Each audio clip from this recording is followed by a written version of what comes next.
Disquinhos, nova edição, setembro de 2021. Esse daqui é o primeiro disco da Catherine Ribeiro com os Alpes.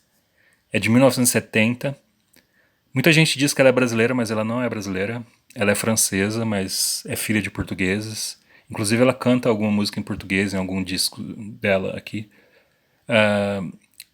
Ela é muito misteriosa, essa mulher, porque ela começou assim a ser conhecida quando ela participou de um filme do Godard, de 1964, chamado Tempo de Guerra. Muito conhecido esse filme. E ela conheceu lá um ator que se tornou o futuro marido dela. E esse cara tá no grupo também. Inclusive ele inventa instrumentos musicais, e é muito louco. Isso aqui é, digamos que é um rock pop progressivo, meio folk também.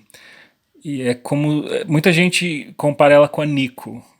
Eu não consigo entender essa comparação, mas tudo bem. Ela tá mais pra um bardo. Ela fica declamando poemas e cantando, porque uma das propostas dela, inclusive, era fazer com que a voz se parecesse com um instrumento. Enfim, é maravilhoso. Então eu imprimi alguns discos desse grupo aqui. Esse aqui é o primeiro, de 1970, chamado Número 2. Ela tem uma carreira solo também, digamos assim. Esse daqui é o segundo, de 1971. Esse aqui é o terceiro, de 1972. E esse aqui é um disco de 1977, eu acho.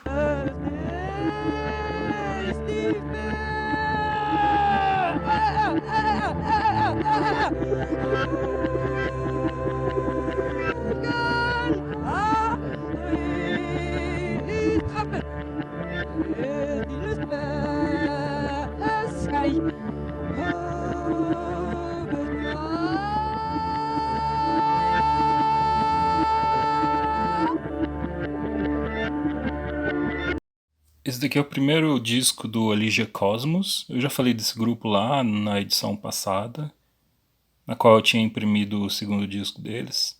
Esse daqui é o primeiro, de 83.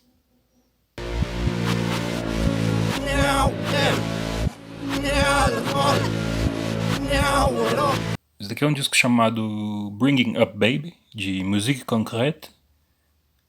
É um disco que eu não tenho muita informação dele, ele é meio raro, é de 1981.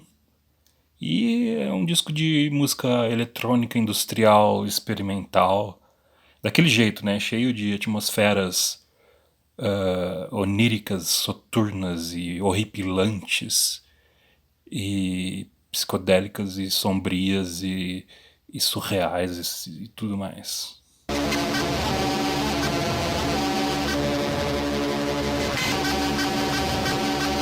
Esse disco aqui, falando em atmosferas, né? Apesar que é outra coisa, é outro extremo. Não tem, por exemplo, a soturnez, né? A sombriedade, a macabridão desse disco anterior aqui, mas é outro tipo de atmosfera, uma atmosfera mais leve, né? Assim como a gente pode notar pela capa, né? A capa mesmo sugere que é uma coisa leve, né? O nome do disco é Ice, por exemplo, gelo, né? Neve. Afinal de contas, Love is lighter than air, né? Thor Landval, um disco de 1999, né? Ou seja, mais recente. Quer dizer, nem tão recente assim, mas mais recente. E ele pinta as capas dos discos dele. Inclusive nesse disco aqui tem um monte de figuras, de pinturas dele no encarte do disco original, né?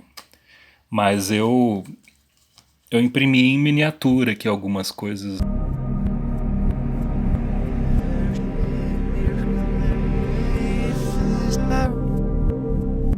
Ai meu Deus do céu. Só de olhar essa capa aqui já me dá vontade de chorar, fico todo arrepiado, porque esse disco aqui é um disco de chorar, de ficar arrepiado, de se deleitar, de tão bonito que é. É um disco de um grupo norte-americano chamado Lavender Diamond, de Los Angeles, e essa vocalista, ela tem uma voz maravilhosa, uma voz de anjo. Tem algumas músicas aqui muito bonitas que vale a pena destacar, por exemplo, a faixa de abertura, que se chama Oh No. Essa I'll Never Lie Again também é bem bonita.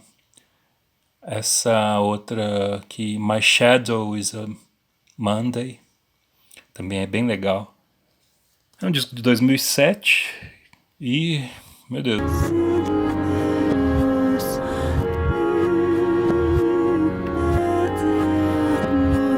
Esse daqui é o segundo disco do Whale. O Whale é um grupo sueco, né?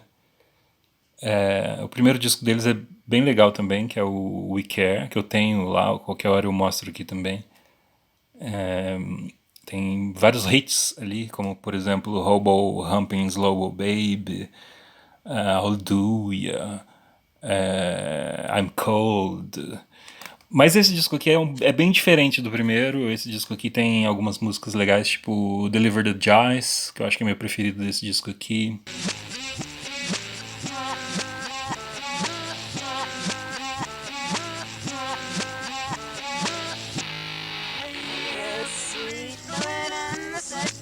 Smiths, eu não sou muito fã de Smiths. Opa, eu não sou muito fã de Smiths, não, mas eu gosto das letras do Morris, de algumas, né? E esse disco aqui, Singles, é uma coletânea de singles, né, do Smiths. E eu ouvia muito esse disco aqui lá nos anos 90, sei lá, 1996, 97, até 98, junto com alguns amigos meus da época, tipo a Aline, o Verve, não sei quem mais, e me deu uma certa nostalgia e eu resolvi imprimi-lo também.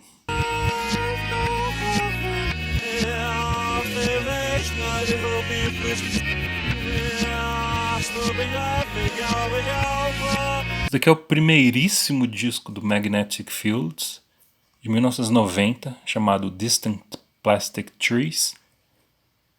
Magnetic Fields é o grupo do Stephen Merritt, uma grandíssima influência para mim e para o Neil Hannon do Divine Comedy, inclusive, que já regravou algumas músicas do Magnetic Fields. E eu tenho alguns outros discos deles na minha coleção e qualquer hora eu apresento aqui no Disquinhos. E por incrível que pareça, isso pode parecer até uma calúnia, né? Uma blasfêmia, mas eu prefiro as músicas que têm os vocais femininos do que as músicas que o próprio Stephen Merritt canta. Apesar de, claro, reconhecer que o Stephen Merritt é um excelente, um brilhante vocalista e compositor, e as músicas dele são muito boas, mas eu prefiro as músicas que têm vocais femininos. Por exemplo, no 69 Love Songs tem músicas maravilhosas lá, por exemplo, a Come Back to San Francisco. E esse disco aqui, que é o primeiro, e esse segundo aqui também, que é o The Wayward Bus, de 92, só tem vocais femininos. Então eu adoro esses dois discos aqui. Mas nada contra Stephen Merritt, muito pelo contrário.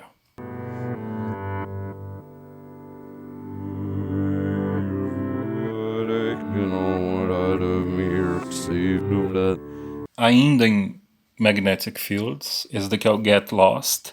Agora sim, com os vocais apropriados do Stephen Merritt.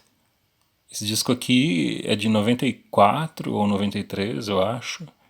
E o Neil Hannon do Divine Comedy deve gostar muito desse disco aqui, porque ele regravou 3 músicas desse disco aqui. A Famous, With Whom to Dance e Love's Lighter Than Air.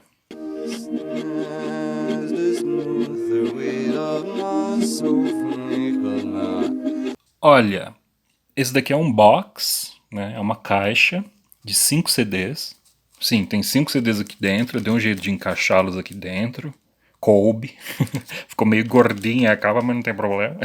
É uma coletânea de grupos shoegaze, do movimento shoegaze, lá dos final dos anos 80 e começo dos anos 90. Então o título é Still in a Dream, A Story of Shoegaze, 1988-1995. Tem Disney Chain, tem Lush, tem Ride, tem Spaceman 3, tem até Cocteau Twins, tem muita coisa boa aqui. Mas não tem My Bloody Valentine, não sei por quê. Deve ser por causa da gravadora, do selo. Esse selo é Cherry Red. É um disco que vai exigir um tempo aí para ouvir inteiro, né? Ele tem 6 horas de duração apenas, né? 5 discos de 80 minutos cada.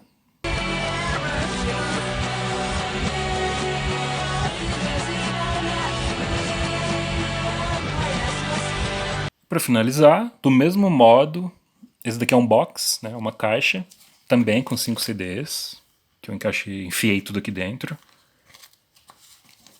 Só que não é do shoegaze mais, esse daqui é do indie pop. Scared to Get Happy. A Story of Indie Pop, 1980-1989. Ou seja, pega lá os primórdios dos primórdios do indie pop, né? Também tem 6 horas de duração, tudo, né? E muita coisa boa, mas muita coisa boa mesmo.